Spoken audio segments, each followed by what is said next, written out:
In the name of Allah, the most merciful, the most gracious. Assalamu alaikum, respected audience. I hope that you are good. I am Professor Jawad Mushtaq in this new video of mine. Today is the second part of William Shakespeare as the greatest English writer. In this video, we will discuss three great features of William Shakespeare. First, his language, then his style, and finally his philosophy of life. So let's start with his language. Shakespeare was writing early modern English, which is also called as Elizabethan English and sometimes as Shakespearean English. So Shakespeare was like other writers of Renaissance, an experimenter, an innovator of language. He knows that English language has the possibility to express great thoughts. English language has the power of expressions. So he really worked on it and he proved, yes, English has this power. Shakespeare used blank verse, unrhymed iambic pentameter in his poetry. And this is the most flexible meter, and it was in fashion in those days as well. And it is believed that this blank verse is natural because it is like the human heartbeat, the way human heart beats, in the very way the blank verse, it gives expressions, the way the first beat is soft and the next one is strong. In the very way in the blank verse there is first unstressed syllable and there is the stressed syllable. Shakespeare was expert in the use of blank verse. Then Shakespeare has another unique quality in his dramas, that he uses both poetry and prose frequently, where he thinks that there are the deep human feelings, passions, emotions. There he uses poetry. For example, the soliloquies of protagonists in his tragedies are some major characters in the comedies as well. And prose, where there is common everyday talk and everyday matters. So he chooses poetry and prose for different situations. Now, Shakespeare has a very unique habit of making verbs from the nouns. And this is very interesting. For example, from the word friend, he uses the word friended, sometimes unfriended. From the word noun brother, he uses it as a verb, brothered. So they are very interesting. Shakespeare sometimes violates the grammatical rules for the expression of some great thoughts. For example, he uses two superlative degrees wherever he needs. In the most famous scene of assassination of Caesar, in Julius Caesar, where Antony remarks about the stabbing of Brutus. He says that it was the most unkindest cut of all. Anyhow, Shakespeare has this very interesting habit. The critics believed that Shakespeare he introduced 1700 new words in English. This was his great achievement. There were no words, no such words before Shakespeare. Shakespeare introduced these words for the first time in his plays. This is a great achievement of this master writer. Then Shakespeare, in fact, he uses many idiomatic expressions, well known and famous. For example, wild goose chase, heart of gold, tower of strength, thorn in the flesh, and many, many others. They are so common in English even today, very interesting. So Shakespeare gave very beautiful idiomatic expressions to English. Then Shakespeare is such a great writer that he is called an expert of English language, a specialist of English language. There are great examples from his dramas. For example, I'm going to quote some of his great lines. To be or not to be, that is the question. Whether it is nobler in the mind to suffer, the slings and arrows of outrageous fortune, or to take arms against a sea of troubles, and by opposing and them, Hamlet. Now I quote from Macbeth. Life is but a walking shadow, a poor player that struts and frets its sword upon the stage, and then is heard no more. It is a tale told by an idiot, full of sound and fury, signifying nothing. Now, some lines from Julius Caesar. Cowards die many times before their deaths. The valiant never taste of death but once. So these are some of the memorable lines of Shakespeare. We see that his selection of the words is the best.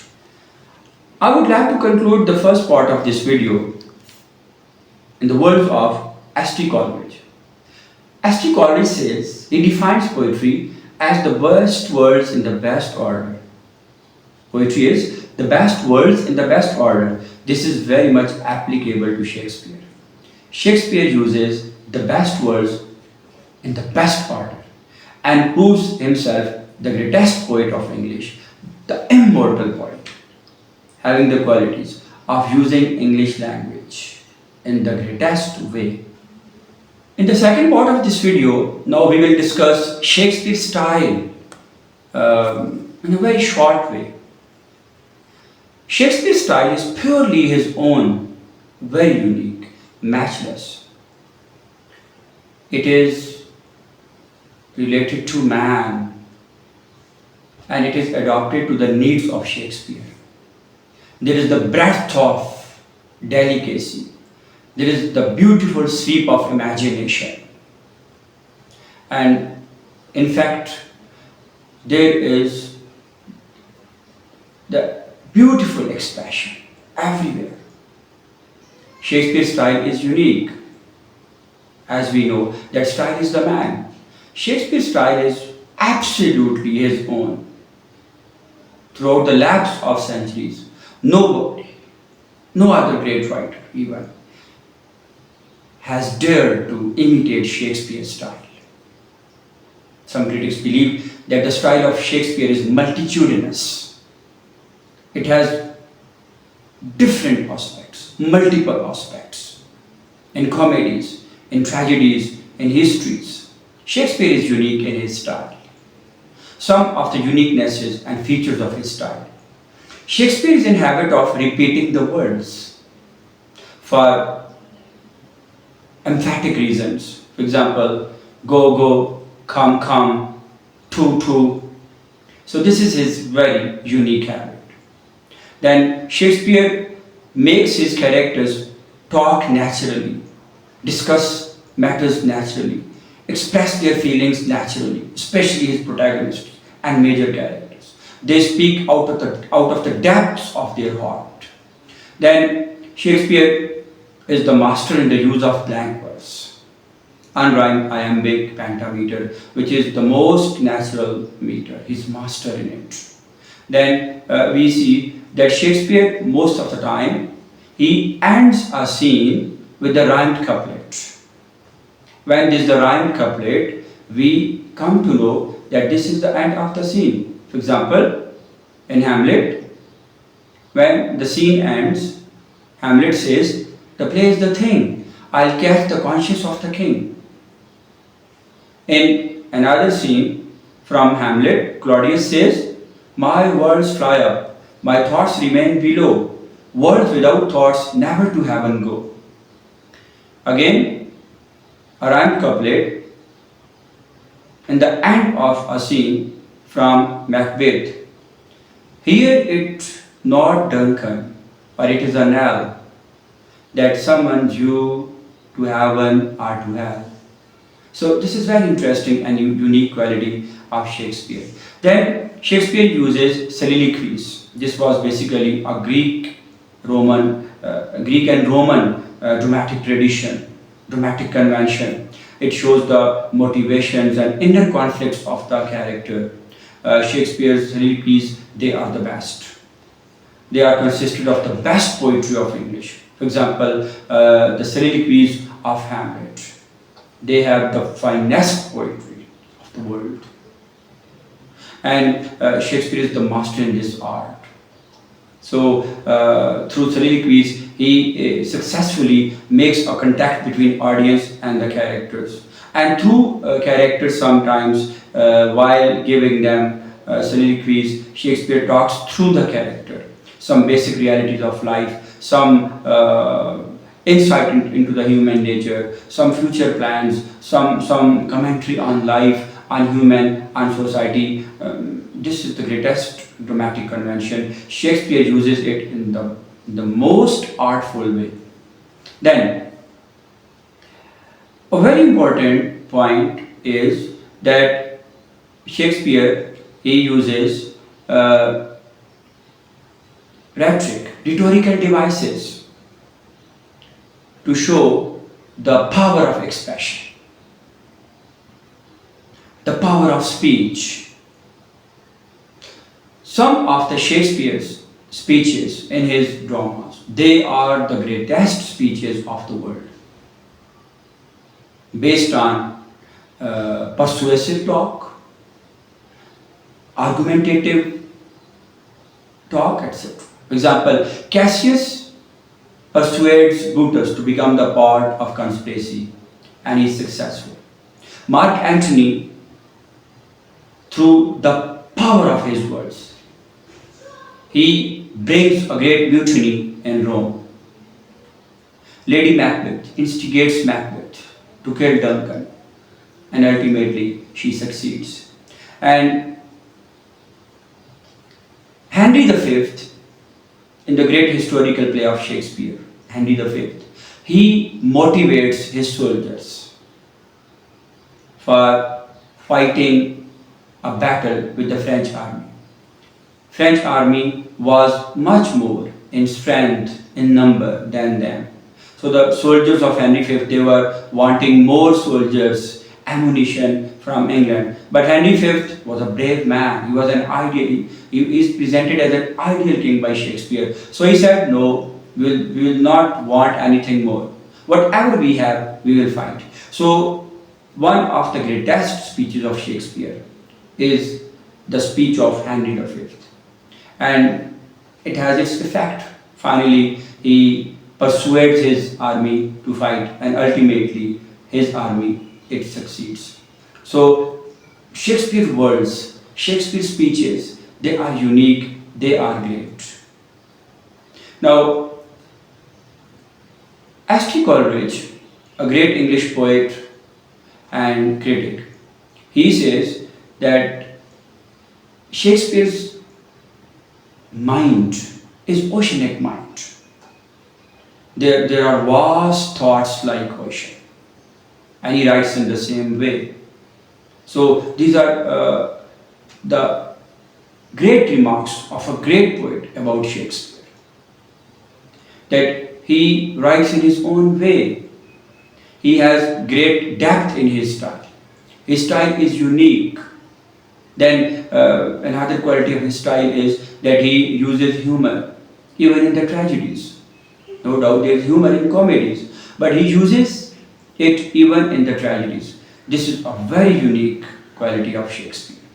That even after some very tragic scenes, like the death scene of Duncan, the murder scene of Duncan, after this scene, there is a comic scene. The assassination scene of Julius Caesar, after this scene, there is a comic scene of poet, another poet. So Shakespeare wants to make his audience relax, because audience, humans, they cannot afford, they cannot bear pain too much. So they need some relaxation. And Shakespeare makes them prepare for the coming more horrible situations, more horrible and tragical incidents.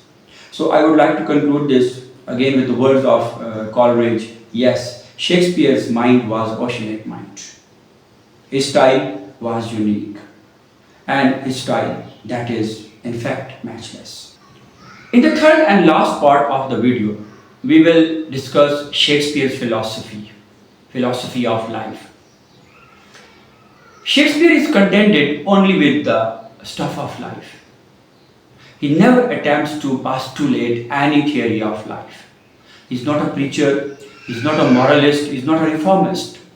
He writes about life as life really is. Yes, there are positive aspects of life, there are negative aspects, good, bad, virtuous, evil. Shakespeare discusses them. Shakespeare reflects them, but he never invents something new out of life. He writes about life as life really is. He writes about man as man really is. So it means he is a very realistic man, a very realistic writer. For example, if you go to his themes are related to life, to man. They are themes like love, fate, the difference of appearance and reality, virtue, evil, human nature. Everything is related to man. So Shakespeare writes about man. He writes about life. And in fact, there are some of his comments about life, some realities of life, fate, that are memorable. For example, he says in Hamlet that there's nothing either good or bad, but thinking makes it so. Again, in Hamlet, he says there's a divinity that shapes our ends. In another line from Julius Caesar, he says that there is always a tide in the human affairs. He's talking about destiny. Then he talks about man as an extraordinary creature in Hamlet. Shakespeare says, "What a piece of work is man! How noble in reason, how infinite in faculty, in form and moving, how express and admirable. In action, how like an angel. In apprehension, how like a god. The beauty of the world, the paragon of animals." Such a beautiful description of Shakespeare about man. Shakespeare is optimistic in his comedies. But most of the time, his philosophy is that of skepticism, which is a kind of doubt in truth. For example, sometimes he has a doubt in goodness.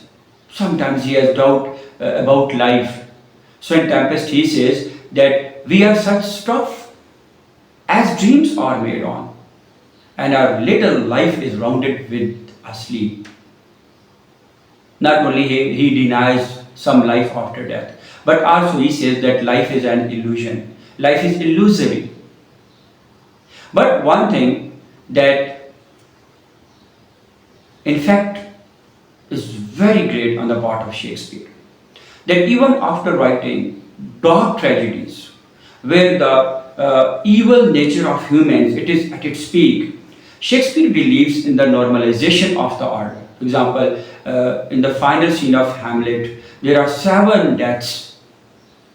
But even then, Shakespeare normalizes the order in the form of Prince Fortinbras. Now he will rule Denmark, and he will restore the order. Shakespeare wants to prove in the end of his plays that life is worth living, world is worth living. So this is his great idea that even if evil overcomes the good, eventually good wins over evil. So these are great thoughts of Shakespeare and his philosophy about life. Now I would like to conclude my video. Shakespeare wrote 37 great plays, comedies, tragedies, histories. And they reflect life, they reflect man. They are not related to some metaphysical world, some imaginary world. His characters are the characters of this world with all their weaknesses, with all their high qualities. Shakespeare knows man, he knows about life. He depicts life the way life really is. He writes from the depths of his heart. Yes, we do believe that Shakespeare is the greatest English writer. That's all for today in this video. Thank you so much. We will meet soon in the next video. Allah Hafiz.